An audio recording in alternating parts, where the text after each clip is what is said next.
Welcome back to the Pro Ticker Podcast, where we cover major financial magazine headlines. And we've got some really fascinating market moves to unpack today, Yeah, especially, in light of Donald Trump's surprise presidential election win. right. So we're going to be diving deep into the implications for the financial markets based on expert analysis from the Wall Street Journal, Bloomberg, and MarketWatch. Great sources. It's remarkable how the markets seem to be echoing the initial response to Trump's 2016 win, Mhm. almost like a Trump trade sequel. Yeah. But, as we kind of dig into the details from these articles, it becomes clear that this time around, the economic stage is set quite differently. You're right. The Wall Street Journal points out that stocks surged, with the S&P 500 recording its best post-election day performance ever. Wow. The dollar rallied and Treasury bonds dipped. It certainly looks familiar, but what are some of the key differences this time around? Well, for starters, we need to consider that market valuations are significantly higher now than they were in 2016. Okay. Interest rates, which were near zero back then, have climbed considerably, and we're facing a significantly larger federal deficit. Right.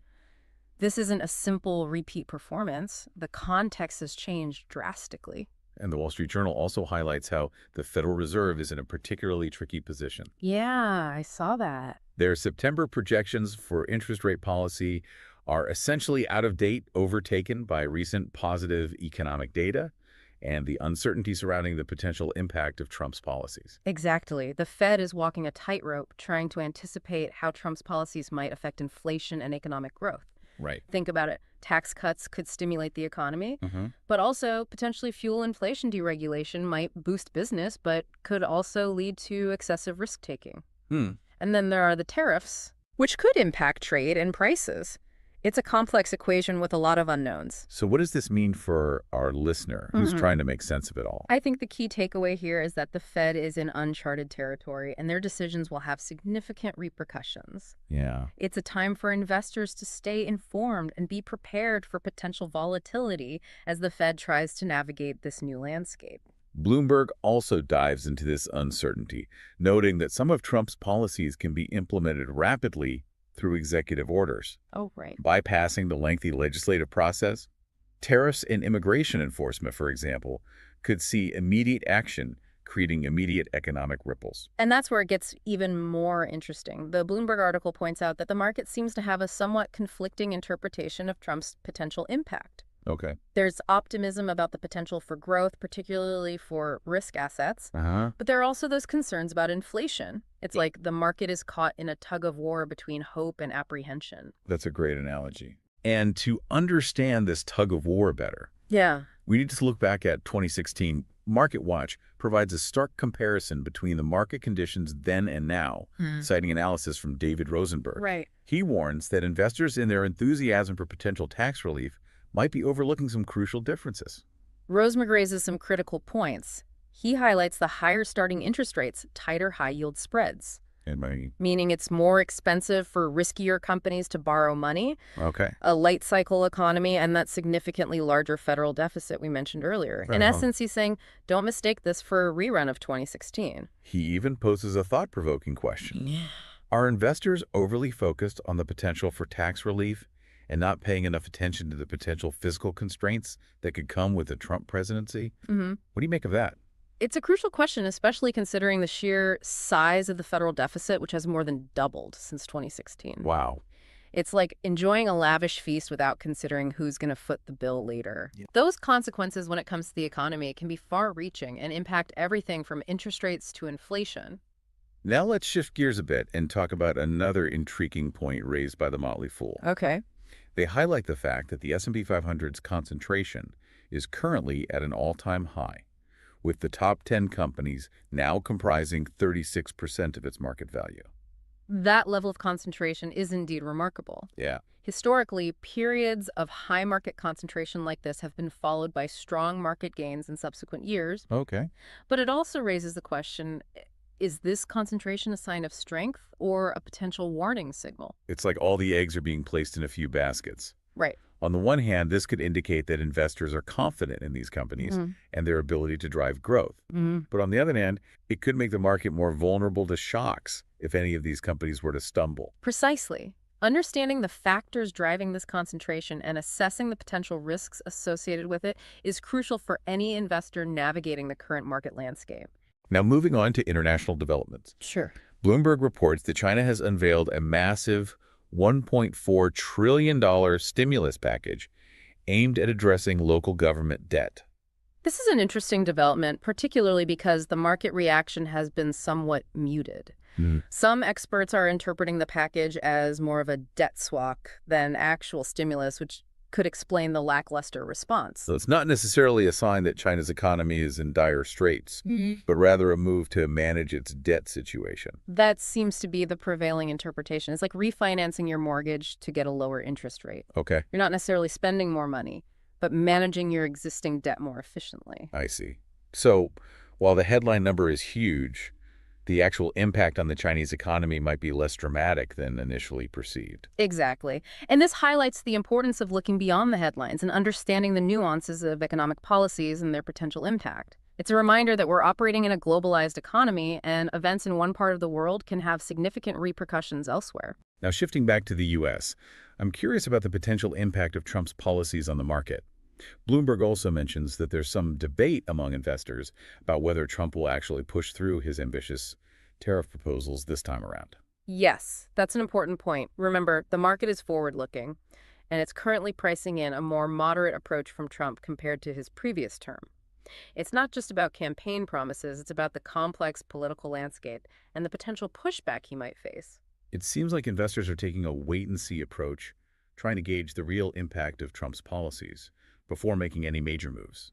Absolutely. And this cautious optimism is also reflected in the bond market, which hasn't reacted as enthusiastically as the stock market. It's like one part of the market is saying, let's celebrate, while another is saying, hold on, let's see how this plays out. That makes sense. Now let's circle back to something you mentioned earlier, the differences between the current market conditions and those of 2016. David Rosenberg, in his MarketWatch analysis, suggests that the 2016 Trump trade playbook might not be as reliable this time around. Can you elaborate on that? He's essentially urging caution. Investors need to be aware of the different economic backdrop we're in. Higher valuations, tighter credit spreads, a late-cycle economy, and a significantly larger federal deficit all paint a different picture than we saw in 2016. So it's like trying to use an outdated map to navigate a city that's undergone significant changes. Yeah. You might end up lost or worse, run into unexpected obstacles. Exactly. Investors who blindly follow the 2016 playbook, assuming that tax cuts will automatically lead to a market boom, could be in for a rude awakening. It's essential to update your mental map of the market, consider the new terrain, and adjust your expectations accordingly. You mentioned the federal deficit earlier. Rosenberg seems particularly concerned about this, suggesting that market bulls who are excited about tax relief might be overlooking the potential fiscal constraints. Yes, the federal deficit is a significant factor that shouldn't be ignored. It's more than double what it was in 2016, now exceeding 6% of GDP. Rosenberg is essentially saying the market may be partying like it's 2016, but the hangover could be much worse this time around because of this huge debt burden. So are you saying that the potential benefits of tax cuts might be offset by the negative impact of a ballooning deficit? It's a possibility that investors need to consider. It's a reminder that there's often a trade-off involved in economic policy decisions. What might seem beneficial in the short term, like stimulating the economy through tax cuts, could have long-term consequences that need careful consideration. It's like using a credit card to buy something you can't really afford. You might enjoy it in the moment, but the interest payments will eventually catch up with you. Precisely. And when it comes to the economy, those interest payments can take the form of higher interest rates, inflation, or even a slower economic growth rate down the road. So what are some of the key takeaways for our listeners as they try to navigate this post-election market? I would say first, don't get caught up in the initial euphoria. This isn't a repeat of 2016, and the market landscape is much different. Second, pay close attention to the Federal Reserve. Their next moves are uncertain, and their decisions will have a ripple effect throughout the market. Third, be mindful of the potential for fiscal constraints. The large federal deficit is a factor that shouldn't be ignored when assessing the market's trajectory. And finally, stay informed and adaptable. The market is constantly evolving, and it's crucial to stay ahead of the curve. Speaking of staying ahead of the curve, let's look at something else that caught my eye. You mentioned earlier that interest rates have risen considerably since 2016. In fact, the Wall Street Journal pointed out that the 10-year Treasury yield breached 4.4% on Wednesday, That's a far cry from the 1.8% it was at back in November 2016 when Trump first won. What implications does this have? That's a significant jump, and it underscores another key difference between 2016 and now. The Federal Reserve had much more room to maneuver back then with interest rates near zero. Today, with rates at 5%, the Fed's options are more limited. This makes their job of balancing economic growth and inflation even more challenging. So with interest rates already higher, the Fed has less ammunition to stimulate the economy if things start to slow down. Exactly. And this limited flexibility adds another layer of complexity to the market outlook. Investors need to be aware of this constraint and factor it into their decision-making. Now let's talk about China's stimulus package again. You mentioned that the market reaction has been somewhat muted, with some experts viewing it more as a debt swap than actual stimulus. What are the implications of this for global markets? Well, if the stimulus package is less impactful than initially perceived, it could mean that China's economic growth might not be as robust as some had hoped. This could have ripple effects on global demand for commodities and manufactured goods, potentially impacting economies around the world. So even though the initial market reaction was relatively calm, the long-term implications of China's stimulus or lack thereof could be significant. Precisely. It's important to remember that the global economy is interconnected, and events in one country can influence markets and economies far beyond its borders. Let's switch gears for a moment and talk about something else that's been on my mind: the concentration of the S&P 500. The Motley Fool article pointed out that the top 10 companies now make up a whopping 36% of its market value. What are your thoughts on this? That level of concentration is indeed remarkable. It highlights the dominance of a few mega-cap companies in the market, particularly in the tech sector. While this concentration has historically been followed by strong market gains in subsequent years, it also raises some concerns. Like what? Well, for one, it raises the question of whether this concentration is sustainable in the long run. What happens if one or two of these mega-cap companies stumble? Could it trigger a broader market correction? It's like a house of cards. If one card falls, the whole structure could collapse. Exactly, and this potential vulnerability is something investors need to consider, especially given the other uncertainties we've discussed, such as the Federal Reserve's policy direction and the potential impact of Trump's policies. So while the concentration of the S&P 500 might be a sign of strength in the short term, it could also be a red flag for potential risks down the road. Precisely. It's a reminder that diversification is key, and investors shouldn't put all their eggs in one basket, no matter how tempting it might seem. It seems like we're in a market environment where there are a lot of potential opportunities, but also a lot of potential risks. That's a great way to put it. It's a time for investors to be both optimistic and cautious, to carefully weigh the potential rewards against the potential downsides. Now let's go back to the Wall Street Journal's coverage of the Federal Reserve. They mentioned that the Fed's September projections for interest rate policy are essentially outdated. What are the implications of this for investors? Well, it means that the Fed is entering a period of heightened uncertainty. They're going to have to rely more heavily on incoming economic data and adjust their policy stance accordingly. This could lead to more volatility in the market as investors react to unexpected changes in the Fed's outlook. So it's like the Fed is driving a car in the fog. They can see a little bit ahead, but they have to be prepared to react quickly if conditions change. Exactly. And that's why it's so important for investors to stay informed about economic developments and the Fed's policy signals. They need to be able to anticipate potential changes in direction and adjust their portfolios accordingly. Speaking of policy signals, let's talk about Trump's potential impact on the market. Bloomberg mentioned that some investors are questioning whether he'll actually follow through on his ambitious tariff proposals. What are your thoughts on this? It's definitely something to watch closely. Trump's campaign rhetoric on trade was quite aggressive, but the reality of governing is often different. He may face pushback from businesses and consumers if tariffs lead to higher prices or disruptions in supply chains. So investors shouldn't assume that Trump's campaign promises will automatically translate into policy actions. Exactly. It's important to separate campaign rhetoric from actual policy implementation. There's often a gap between the two, and investors need to be aware of this when making investment decisions. Now let's shift gears a bit and talk about China's stimulus package again. Bloomberg reported that the market reaction was somewhat muted, with some experts viewing it as more of a debt swap than actual stimulus. What are the long-term implications of this for global markets? If the stimulus is less effective than anticipated, it could mean that China's economic growth will be slower than expected. This could have a ripple effect on global demand, potentially impacting commodity prices and the earnings of multinational companies that do business in China. So even though the initial market reaction was fairly muted, the long-term impact of China's stimulus or lack thereof could be significant. Absolutely. It's a reminder that global markets are interconnected, and events in one part of the world can have far-reaching consequences. You know, it's really fascinating to think about all the ripple effects this election will have, Yeah. especially how major players like China are reacting. Mm-hmm. And speaking of China, there are a couple of Bloomberg articles from November 8th that really caught my eye. Okay. One is titled, Chinese Stocks Drop, Pairing Weekly Gain as Fiscal Plans Awaited. Interesting. And the other is, China mandates banks to sell dollar notes in Saudi Arabia. So both on the same day? Yeah, November 8th. Wow. What I thought was so interesting was a contrast. Oh, yeah. How so? Well, on the one hand, you have Chinese stocks initially rallying after Trump's win, Right. but now they seem to be dipping Right. as investors wait to see what They're happens. waiting for the specifics to come out. Exactly. Yeah. And then on the other hand, there's this bold move with the dollar bond sale. The one in Saudi Arabia? Yeah, that one. Okay. So let's break all this down. Okay, so the first article talks about this initial stock surge. Right. The CSI 300 index, Jeez. kind of their equivalent of the Dow Jones. Okay. It saw a 5.5% weekly gain. Which was its best performance in a month. Wow. So it sounds like investors were betting on China, pumping more stimulus into the economy to kind of offset a potential trade war. Right. They're trying to prepare. Yeah, exactly. And I think that initial reaction was almost a sigh of relief. Like, okay, at least now we know what we're dealing with. Yeah, but that optimism seems to be fading pretty quickly. Well, yeah, the article mentions the index dropped 1% on Friday. Oh, wow.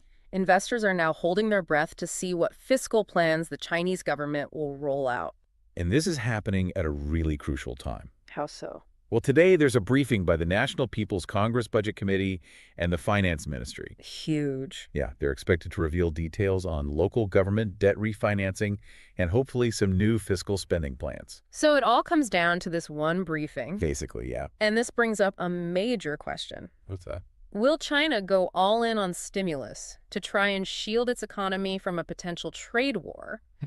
Or will they play it safe and risk a slowdown? That's a tough decision. It really is. You see, if they unleash a wave of stimulus, it could signal weakness to the U.S., Right. and it could even risk inflation. But if they're too cautious, their economy might stall. So they're really stuck between a rock and a hard place. Exactly. And this is a decision with huge implications, not just for China, but for the entire global economy. That's right. It could impact everything from the price of goods you buy to the performance of your investment portfolio. I hadn't thought about it like that. It's kind of scary when you think about it. Yeah, no. And then there's the elephant in the room. Which is? Trump's campaign promised to put a 60% tariff on Chinese goods. Oh, yeah, I forgot about that. It's a massive escalation of the trade war. Absolutely. And economists at Standard Chartered, Pleck and Macquarie, who were quoted in the article, they predict that if Trump actually follows through with this, China's growth could take a hit of up to 2 percentage points. Wow. And for an economy of China's size, that translates to billions, even trillions of dollars. That's insane. It is. There's a quote from Bloomberg intelligence strategist Marvin Chen that really stood out to me. What is it? He says, and I quote, Trump's win may also accelerate China's stimulus rollout, with China putting more of the dry fiscal powder to use now that the election result is confirmed. That's a great quote. I thought so too. So it's like everyone's waiting to see how China will play its hand. Exactly. And what's particularly interesting is the sense of urgency coming from China's leadership. Oh, really? How so? Well, the article highlights President Xi Jinping's recent call for officials to intensify efforts to meet annual economic targets. Okay, so is this a sign that they're leaning towards a more aggressive response? It certainly seems that way. But then we have this other article Right. about China making a rather unexpected move, Oh, what's that? choosing Saudi Arabia for its first dollar bond sale since 2021. Now, why would they do that? That's the million-dollar question, isn't it? It is. So they're planning to sell up to $2 billion in dollar-denominated bonds, essentially borrowing money from global investors in U.S. dollars and promising to pay it back with interest. Right. But the choice of Saudi Arabia for this is quite strategic. Interesting. It really highlights the deepening financial ties between China and Saudi Arabia, which is a major power player in the Middle East. Yeah, Saudi Arabia's economy is nothing to sneeze at. It's not, and it's not just any bond sale. No. We're talking Goldman Sachs, J.P. Morgan, Bank of America, Wow, the big players. and some of China's biggest banks are all involved in this deal. So it's a pretty big deal. It is a very big deal. Okay, so if you connect this to the broader geopolitical landscape, it seems like a very calculated move by China. How so? Well, by strengthening their relationship with Saudi Arabia, Uh-huh. particularly with U.S.-China relations potentially becoming more strained under a second Trump administration, they're diversifying their partnerships and potentially reducing their reliance on the U.S. dollar in international trade. So they're kind of hedging their bets in a way. Exactly. They're not putting all their eggs in one basket. And they're sending a clear signal that they have options. Absolutely. It's like China saying, hey, world, we have other powerful friends, and we don't need to rely solely on the U.S. dollar. Wow, that's a bold statement. It is, and this could be a game changer for the global financial system. Something investors should definitely keep an eye on. For sure. This whole thing with the Saudi Arabia bond sale really underscores the complexity of the situation. Yeah, in what way? Well, China is trying to navigate this potential trade war, maintain economic growth at home, and strengthen strategic partnerships abroad. That's a lot to juggle. It's a lot to juggle, and we're only scratching the surface here. Oh, really? Yeah, think about the internal political and social dynamics within China itself. Right. Those add another layer of complexity to this whole equation. Definitely makes you think. It does. So if we step back for a second, man, what does all of this mean for the average person? Yeah, how do these geopolitical shifts actually impact our lives?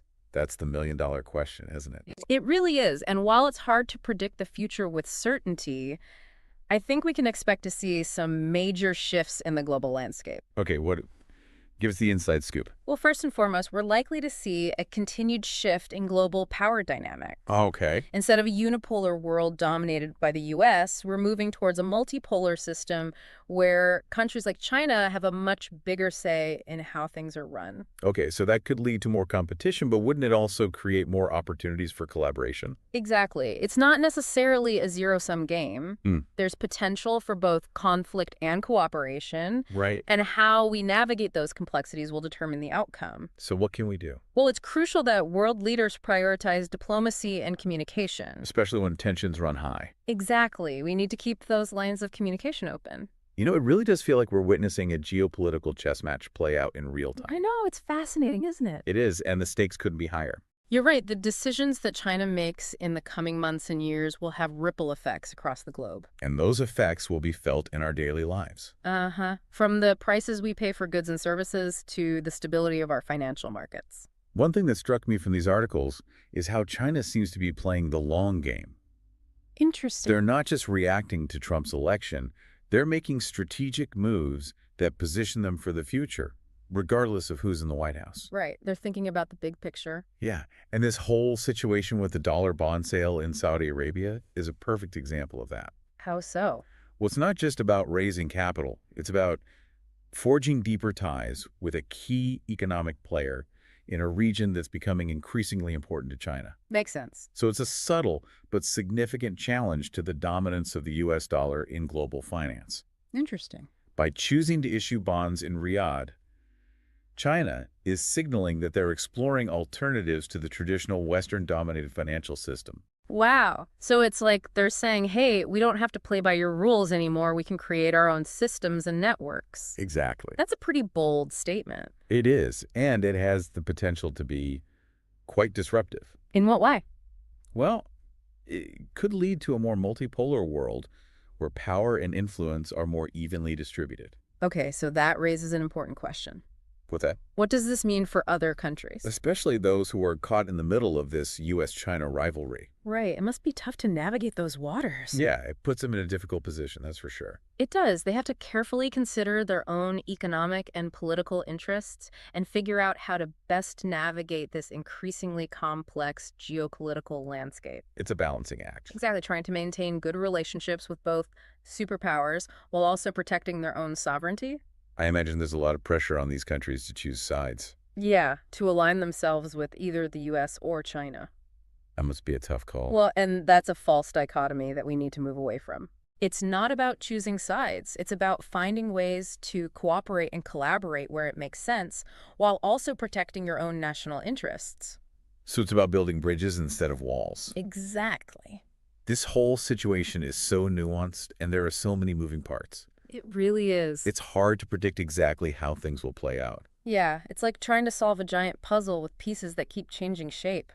A very complicated puzzle. Definitely. But that's the beauty of it, though. How so? It keeps us on our toes. It forces us to think critically and to challenge our assumptions. That's so important. We can't just rely on old frameworks and ways of thinking. We need to constantly adapt and evolve our understanding of the world. I agree. It definitely makes you realize that we're living through a truly historic moment. It does. The decisions that are being made right now will shape the world for generations to come. Absolutely. And it's both exciting and a little bit daunting, to be honest. I understand that. So it's our responsibility to stay informed, Yeah. to engage in these conversations, Yes. and to think about how we can contribute to a more peaceful and prosperous future. Couldn't have said it better myself. It's not just about observing from the sidelines. It's about actively participating in shaping the world we want to live in. It's about making our voices heard and taking action to create positive change. I love that.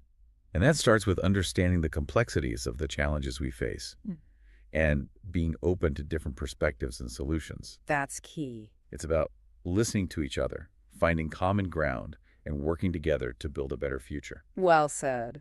Speaking of different perspectives, one thing I found really interesting in the article about Chinese stocks was the initial optimism that followed Trump's re-election. Oh, yeah. It was almost like a collective sigh of relief, even from people who might not have been thrilled with the outcome. Right. Like, okay, at least the uncertainty is over. Exactly. And it shows how much uncertainty can impact markets and investor sentiment. For sure. It really highlights how interconnected the global economy has become. Decisions made in Washington have immediate repercussions in Beijing and vice versa. That's true. We're all in this together, whether we like it or not. Absolutely. And it underscores the need for clear and consistent communication between world leaders, even when there are disagreements or tensions. Yeah, open dialogue and diplomacy are crucial to preventing misunderstandings and escalating conflicts. Couldn't agree more. Because miscommunication or a lack of dialogue can easily lead to escalation and unintended consequences. Right. And we saw that play out during the previous Trump administration with the trade war between the U.S. and China. Right. Both sides took actions that ultimately hurt their own economies and destabilized the global trading system. I remember that it was a rough time. It was so hopefully lessons have been learned from that experience. Yes, fingers crossed. And there will be a more measured and pragmatic approach to U.S.-China relations going forward. We can only hope. Yeah, we need to find ways to cooperate on shared challenges like climate change and global economic stability, even while we compete in other areas. Definitely. It's going to be fascinating to see how the relationship between the U.S. and China evolves over the next 4 years. For sure, there are so many potential flashpoints from trade and technology to Taiwan and the South China Sea. And then there's the whole question of climate change. Oh, right. Which is a global issue that requires cooperation from all countries, regardless of their political differences. Absolutely. That's a challenge that transcends national borders and political ideologies. It really does. It's a reminder that we're all in this together, whether we like it or not. Exactly. We have a shared responsibility to address the challenges facing humanity, and that requires dialogue, compromise, and a willingness to work towards common goals. So we need to find ways to bridge our differences and work together for the common good. Well said. I couldn't agree more. Yeah. It's like they're saying, hey, world, we have other powerful friends. Right. And we don't need to rely only on the U.S. dollar. This could end up being a total game changer for the global financial system. Yeah, for sure. Something you as an investor should definitely keep an eye on. It's almost like China is hedging its bets. Yeah. Like they're prepping for a future where things with the U.S. might be less predictable. It is a really shrewd move. They're sending a clear signal that they have options. Right. Not putting all their eggs in one basket. This whole thing with the Saudi Arabia bond sale really underscores the complexity of the situation. For sure. China is trying to navigate this potential trade war, maintain economic growth at home, and strengthen strategic partnerships abroad. Yeah, it's a lot to juggle. It is a lot to juggle, and we're only scratching the surface here. Oh, really? How so? Well, think about the internal political and social dynamics within China itself. Right. Those add another layer of complexity to the whole equation. It definitely makes you think. So if we step back for a second, what does all of this mean for the average person? Yeah, how do these geopolitical shifts actually impact our lives? All right, that's the million-dollar question. It is. While it's hard to predict the future with certainty, I think we can expect to see some major shifts in the global landscape. What? Well, first and foremost, we're likely to see a continued shift in global power dynamics. Okay. So instead of a unipolar world dominated by the U.S., we're moving towards a multipolar system where countries like China have a much bigger say in how things are run. Okay, so that could lead to more competition, but wouldn't it also create more opportunities for collaboration? Exactly. It's not necessarily a zero-sum game. So there's potential for both conflict and cooperation. Right, and how we navigate those complexities will determine the outcome. So what can we do? Well, it's crucial that world leaders prioritize diplomacy and communication, especially when tensions run high. Definitely, we need to keep those lines of communication open no matter what. It really does feel like we're witnessing a geopolitical chess match play out in real time. It is fascinating, isn't it? It is, and the stakes couldn't be higher. Yeah, the decisions that China makes in the coming months and years will have ripple effects across the globe. And those effects will be felt in our daily lives, from the prices we pay for goods and services to the stability of our financial markets. For sure. One thing that struck me from these articles is how China seems to be playing the long game. Oh, yeah. How so? Well, they're not just reacting to Trump's election. They're making strategic moves that position them for the future, regardless of who's in the White House. They're thinking about the big picture. Exactly. Makes sense. And this whole situation with the dollar bond sale in Saudi Arabia is a perfect example of that. Okay, I see what you mean. It's not just about raising capital. It's about forging deeper ties with a key economic player in a region that's becoming increasingly important to China. Right. So it's a subtle but significant challenge to the dominance of the U.S. dollar in global finance. Yeah, it's like they're saying, hey, we don't have to play by your rules anymore. We can create our own systems and networks. Exactly, and that's a pretty bold statement. It is, and it has the potential to be quite disruptive. In what way? Well, it could lead to a more multipolar world where power and influence are more evenly distributed. Okay, so that raises an important question.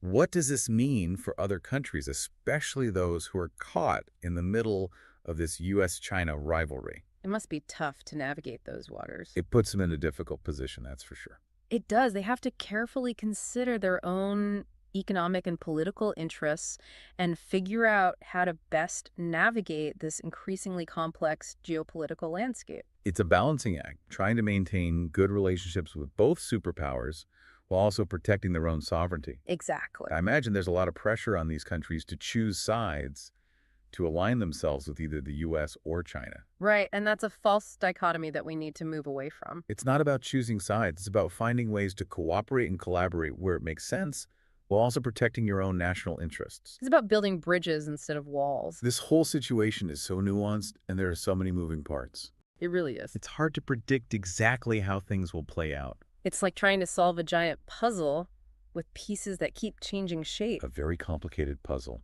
It is, but that's the beauty of it. How so? It keeps us on our toes. Right. It forces us to think critically and to challenge our assumptions. We can't just rely on old frameworks and ways of thinking. Yeah. We need to constantly adapt and evolve our understanding of the world. I agree. It definitely makes you realize that we're living through a truly historic moment. Absolutely. The decisions that are being made right now will shape the world for generations to come. It's both exciting and a little bit daunting. It is. But it's our responsibility to stay informed, to engage in these conversations, and to think about how we can contribute to a more peaceful and prosperous future. Couldn't have said it better myself. It's not just about observing from the sidelines. It's about actively participating and shaping the world we want to live in. Absolutely. It's about making our voices heard and taking action to create positive change. And that starts with understanding the complexities of the challenges we face. Right. And being open to different perspectives and solutions. It's about listening to each other, finding common ground, and working together to build a better future. Well said. Speaking of different perspectives, one thing I found really interesting in the article about Chinese stocks was the initial optimism that followed Trump's re-election. Oh, yeah. It was almost like a collective sigh of relief. Yeah, even from people who might not have been thrilled with the outcome. Right. It's like, okay, at least the uncertainty is over. Now we know what we're dealing with. Exactly. And it shows how much uncertainty can impact markets and investor sentiment. For sure. It really highlights how interconnected the global economy has become. Uh-huh. Decisions made in Washington have immediate repercussions in Beijing and vice versa. That's true. We're all in this together, whether we like it or not. It really does underscore the need for clear and consistent communication between world leaders. Even when there are disagreements or tensions. Exactly. Open dialogue and diplomacy are really crucial to preventing misunderstandings and escalating conflicts. Right, because miscommunication or a lack of dialogue can easily lead to escalation and unintended consequences. Exactly. We saw that play out during the previous Trump administration with the trade war between the U.S. and China. Right. Both sides took actions that ultimately hurt their own economies and destabilized the global trading system. Yeah, it was a rough time. It was so hopefully lessons have been learned from that experience. Yeah, fingers crossed. And there will be a more measured and pragmatic approach to U.S.-China relations going forward. Who can only hope? We need to find ways to cooperate on shared challenges like climate change and global economic stability, even while we compete in other areas. Definitely. It's going to be fascinating to see how the relationship between the U.S. and China evolves over the next 4 years. For sure, there are so many potential flashpoints from trade and technology to Taiwan and the South China Sea. And then there's the whole question of climate change, Oh. which is a global issue that requires cooperation from all countries, regardless of their political differences. Absolutely. That's a challenge that transcends national borders and political ideologies. It really does. It's a reminder that we're all in this together, whether we like it or not. Exactly. We have a shared responsibility to address the challenges facing humanity, and that requires dialogue, compromise, and a willingness to work towards common goals. So we need to find ways to bridge our differences and work together for the common good. Well said. I couldn't agree more. It's like we're on the brink of a whole new world order, and the rules are being rewritten right before our eyes. That's a powerful way to put it. Well, I'm sure we're all still kind of reeling from this election. Yeah, crazy. But, while everyone else is busy dissecting all the political stuff, it might be fun to kind of dive into something a little bit different, see how the markets are reacting. Yeah, I think that's a really interesting angle. Yeah. And especially with retail investors, I think it's fascinating to see how things are playing out. We've got some fresh analyses actually from MarketWatch and the Wall Street Journal that shed light on some pretty unexpected trends, I think. Yeah, I was reading that MarketWatch piece about the retail investors, and it's like they're surprisingly chill, even though the market's been rallying after Trump's win. You'd think everyone would be piling in right now. You would think so, right? It's kind of the typical pattern, but yeah, Vanda Research, they're a firm that tracks retail stock market activity, and they found that retail investors actually haven't been rushing to buy stocks. So they're not like chasing the rally like we usually see. Not really, no. It's pretty interesting. So why are they being so restrained all of a sudden? Did they all suddenly become like Zen masters of long-term investing? Well, maybe some of them. But Vanda Research suggests a couple of things that might be going on. For one thing, retail investors were already pretty active earlier this year, remember? They were capitalizing on that dip we had back in August, and they were buying pretty steadily in the lead up to the election, too. So they were kind of ahead of the curve. Yeah, it's like they knew something was coming. But what about the fear of missing out? Isn't everyone like worried about missing this rally? Yeah, I mean, you'd think so, but historically, retail investors have been hesitant to buy when the market's near all-time highs. Maybe they're worried about a bubble bursting or something. That makes sense. And then plus, some investors are actually choosing to lock in profits now, especially in regional banks. They saw some pretty big gains. Yeah, cashing in on those wins after such an unpredictable election. That's smart. Definitely. But is this lack of retail euphoria actually a good thing for the market overall? Well, Vanda Research seems to think so. They're seeing it as a potential positive indicator. It's kind of like that whole contrarian approach. When everyone's overly optimistic, it could actually be a warning sign. So this relative calm could be a sign of a healthier market. So no FOMO-driven buying sprees this time around. Interesting. I also noticed in the article that they mentioned retail investors aren't really chasing small-cap stocks either. Yeah, that's right.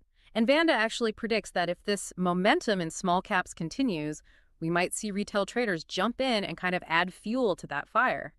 They're being pretty savvy right now, just kind of watching and waiting. Like they're waiting for the perfect wave. Exactly. Holding back now, but ready to ride that wave if it keeps building. Pretty clever. Yeah. There was another point in that MarketWatch piece that I thought was really intriguing.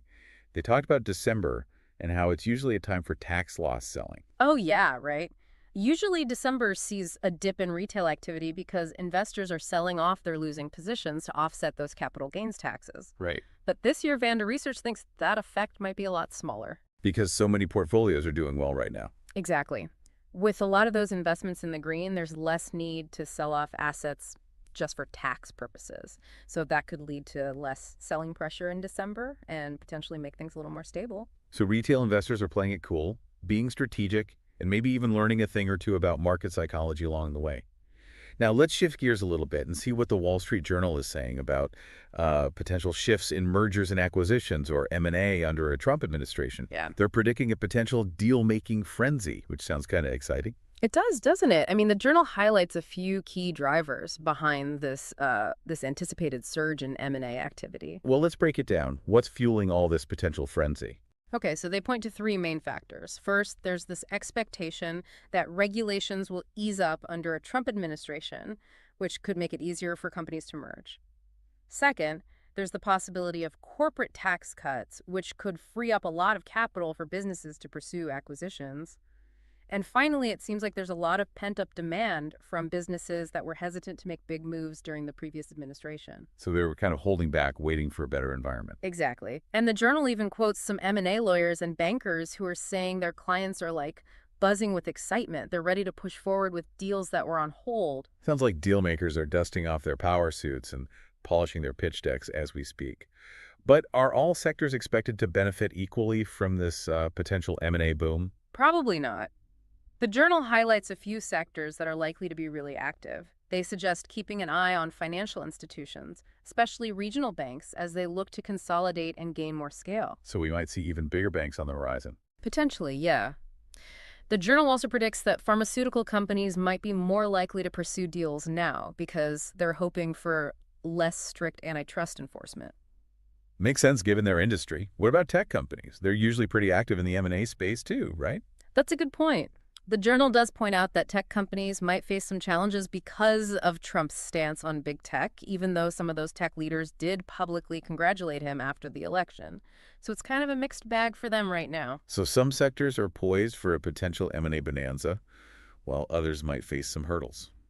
It'll be interesting to see how it all plays out. Now, speaking of potential power dynamics and interesting relationships, we can't ignore the Federal Reserve and how it might navigate this new landscape. Yeah, for sure. It's a big piece of the puzzle. And both MarketWatch and Barron's have some good stuff to say about this. Let's start with Jerome Powell, the current Fed chair. There's been a lot of speculation about his future under a Trump presidency. Right. Will he stay or will he go? I know MarketWatch had an article about that very question. They did, and it looks like Powell is standing firm. He's made it very clear that he intends to serve out his full term, which ends in 2026, and that's despite any potential pressure from President-elect Trump. So he's like, nope, not going anywhere. Basically. He even said that firing him is not permitted under the law, and that a president would need a valid reason like inefficiency or misconduct to remove a Fed governor. Wow, that's a pretty strong statement. Does this mean there's like a power struggle brewing between the White House and the Fed? I don't think so, at least not yet. MarketWatch says that most Fed watchers don't think Trump will try to remove Powell before his term is up. So maybe a bit of tension, but no imminent shakeups at the Fed. Okay, good to know. Now, of course, everyone's wondering about interest rates.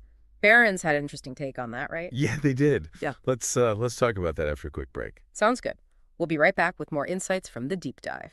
So yeah, interest rates. Barron's had this piece where they were looking at the Fed's recent moves and what might be coming next. And they talked about the Fed's decision to lower interest rates by a quarter point. Right. That was a pretty big move. Yeah. Makes you wonder what's going on in those Fed meetings. Well, Powell's been saying they're going to be cautious and really rely on the data to make future decisions. So no big sudden changes. So they're just taking it slow and watching all the economic indicators before making any more moves. Exactly. And Barron said that analysts are really focused on the upcoming inflation numbers and that November jobs report. Everyone's trying to figure out what those will tell us about where the economy's headed. Like economic detectives looking for clues. Right.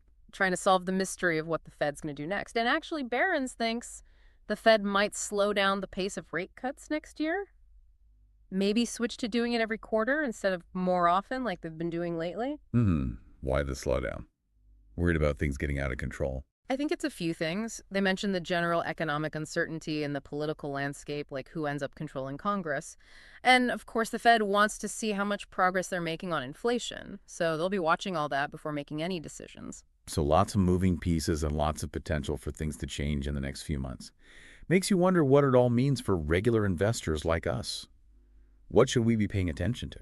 That's the question, isn't it? I think this whole situation shows how important it is to stay informed and be ready for some ups and downs. That's why we listen to the deep dive. Uh-huh, exactly. But really, having a diversified portfolio, a long-term plan, and being disciplined enough to not freak out and make rash decisions based on every little market swing, that's key. Solid advice. Don't panic, stay the course. Now, thinking back to that possible M&A boom we were talking about, could that create some good opportunities for investors? Well, for sure. When companies merge, it usually pushes stock prices up, especially for the company that's getting bought out. So if you can figure out who's likely to get acquired, you could make some money. Yeah, in theory. But of course, it's not that simple. M&A can be tricky, and there's always risk. But it's definitely something to keep an eye on, especially in those sectors you talked about, financials, pharmaceuticals, maybe even retail. Okay, so we've got potential for things to be a little crazy, but also some potential opportunities, and a whole lot we don't know yet. What else should we be watching? I think it's really important to watch what happens with politics, especially in Congress. Who controls the House and Senate will have a big impact on what economic policies actually get put into place. Right, because even with Trump as president, he can't just do whatever he wants. Nope. He'll have to work with Congress, and that means compromises and negotiations, maybe even some gridlock. The joys of government. Yeah. But how does that affect the market? Well, all that back and forth in Congress will impact things like tax cuts, deregulation, infrastructure spending. All that stuff can really move the market. So pay attention to what's happening on Capitol Hill. It's not just about the White House. Exactly. And, another thing to keep in mind is what's happening globally. The world's economy and politics are always changing, and those changes can affect us here, too. It's like the butterfly effect, right? Something happens on the other side of the world, and we feel it here. Exactly. Things like trade wars, political tensions, even natural disasters can shake up the global markets, and that definitely affects us here at home. So we got to think globally these days. What else should investors keep in mind as we try to figure all this out? Well, I think it's always good to remember that at the end of the day, markets are driven by people. You mean all those emotional, unpredictable humans? Yep. Even fear, greed, optimism, pessimism, all those emotions play a role in how people invest and how markets move. Which makes it so hard to predict what's going to happen next. Like, Yeah, try and guess what a million people are thinking all at once. exactly. We can look at the data and the trends and make educated guesses, but there's always going to be some surprises. So buckle up, everyone. It's going to be a bumpy ride. Definitely. And that's why it's even more important to stay informed, stay involved, and stay curious. And that's what the deep dive is all about. We'll be back tomorrow morning with all the latest headlines from those big financial magazines. And until then, keep thinking. We'll see you next time. Yeah, so it sounds like we got to be ready for anything and stay flexible. Definitely, adaptability is key in a market like this. And, even though the market's driven by all these emotions, it's important for us as investors to keep a cool head. So no panic selling because of a gut feeling or a tweet. Exactly. Stick to your plan, do your research, and remember, the market usually rewards patience and discipline. Yeah, easier said than done sometimes. Yeah. But speaking of rewards, I'm still thinking about those M&A opportunities we talked about. Yeah. Are there any specific things investors should look out for? Well, like we said, financial institutions, especially regional banks, are going to be busy with mergers. So if you're interested in that sector, it might be worth checking out smaller banks that could be tempting for bigger companies to buy. So do some digging into those regional players and see who might be next on the list to get acquired. Exactly. And remember, when companies merge, the stock price usually goes up, especially for the company that's getting bought. So if you can spot those potential targets early on, you might be able to benefit. But of course, there are no guarantees when it comes to investing, right? Right. M&A is complicated, and there's always risk. But it's definitely a trend worth watching, especially as all this talk about a deal-making frenzy starts to actually happen. Right. And we'll be here to help you make sense of it all. We'll keep you updated on the latest developments, like any big M&A deals, the Fed's next moves, anything that could affect your investments. Absolutely. And remember, knowledge is power when it comes to investing. The more you know, the better decisions you can make. Couldn't agree more. So stay curious, stay engaged, and keep digging into those market insights. We'll see you tomorrow morning with all the latest headlines from the big financial magazine.